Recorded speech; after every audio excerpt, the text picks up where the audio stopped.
রাসায়নিক সারের ক্রমবর্ধমান ব্যবহার যখন মাটি ও পরিবেশের উপর বিরূপ প্রভাব ফেলছে, তখন জৈব সারের দিকে ঝুঁকছেন সচেতন কৃষকরা।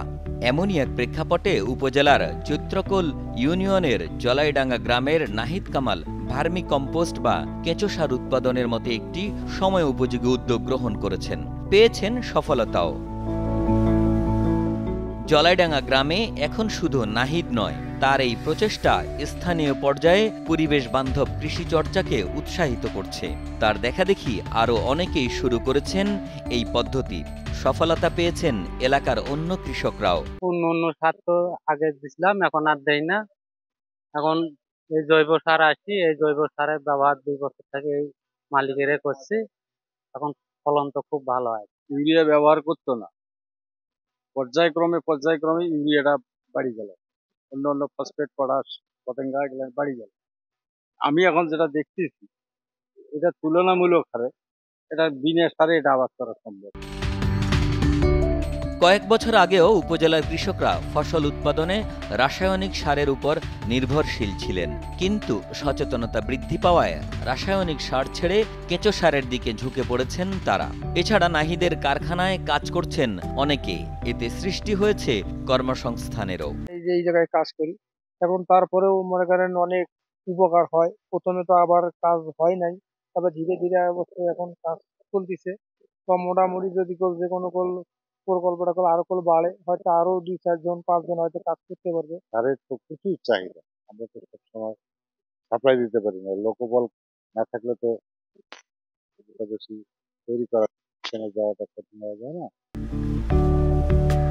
প্রথমে সংরক্ষণের জন্য টিনের চালায় রাখা হয় গোবর, তারপর সেই গোবর হালকা শুকিয়ে রিং বা হাউজে কয়েকদিন রাখার পরই তাতে কেঁচো দিয়ে 35 থেকে 40 দিন রাখার পর উৎপাদিত হয় ভার্মি কম্পোস্ট সার।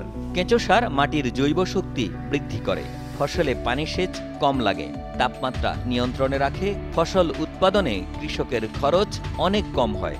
ওয়ালটন আবারও মিলিনিয়ার অফারে ওয়ালটন ফ্রিজ কিনে আপনিও হয়ে যেতে পারেন মিলিয়নিয়ার। মিলিনিয়ার ছড়াছড়ি দেশ জুড়ে, এটা শুধু ওয়ালটনই পারে। আমাদের জৈব সারটা আমরা শুরু করছি 2020 সাল থেকে। তো 20 সালে প্রথমে যখন শুরু করছিলাম এই কম্পোস্ট সারের কারখানাটা, তখন আসলে তেমন একটা সাড়া পায় না, কারণ মানুষ তো যেহেতু রাসায়নিক সারের উপর একটা নির্ভরশীল, রাসায়নিক সার ব্যবহার করতেছে। আর এটা যখন আমরা নিজেদের জমিতে আমাদের ব্যবহার করছি এবং আমাদের জমির ফসল যখন ভালো দেখছে, তখন পাশাপাশি অন্য কৃষকরাও আছে। তো এখন মোটামুটি আলহামদুলিল্লাহ আগের তুলনায় অনেক সাড়া পাইতেছি। আর এবার যে সিজন গেল, এই সিজনে আমরা আসলে সার দিতেই পারিনি কৃষকদের। এই কারণে আমরা চিন্তা ভাবনা করতেছি যে ভবিষ্যতে আরো বাড়ানোর চেষ্টা করব।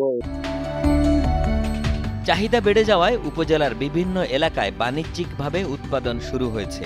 কেঁচো সার ব্যবহারে কৃষকদের ইতিবাচক সাড়াও মিলছে। আমাদের পীরগঞ্জ উপজেলার চৈত্রকোল ইউনিয়নের কৃষক জনাব নাহিদ কামাল, তিনি একজন সফল উদ্যোক্তা। ভার্মি কম্পোস্ট উৎপাদন করে আমাদের কৃষি সম্প্রসারণ অধিদপ্তর পীরগঞ্জ রংপুরের সহযোগিতায় এবং তিনি নিজ উদ্যোগেও এই কাজটি করছেন। আমাদের উপজেলায় আরো অনেক ভার্মি কম্পোস্টের উদ্যোক্তা রয়েছেন, বিশেষ করে কাবিলপুরে আছে কয়েকজন। এছাড়াও পীরগঞ্জ উপজেলায় প্রায় প্রতি কৃষকের ঘরে ঘরে এই ভার্মি কম্পোস্ট উৎপাদন হয়। ভার্মি কম্পোস্ট জমির স্বাস্থ্যের জন্য এবং ফসলের উৎপাদনের জন্য খুবই উপকারী। এসব উদ্যোক্তা নিজেদের কর্মসংস্থান সহ স্থানীয় অনেক লোকের কর্মসংস্থান সৃষ্টিতে অবদান রাখছেন। তেমনি দেশে কৃষি জমিতে নির্বিচার রাসায়নিক সারের ব্যবহার কমাতে গুরুত্বপূর্ণ ভূমিকা রাখছেন। রংপুর থেকে হাবিবুর রহমানের পাঠানো তথ্যচিত্রে ডেস্ক রিপোর্ট। একে আজাদ, কালের কণ্ঠ।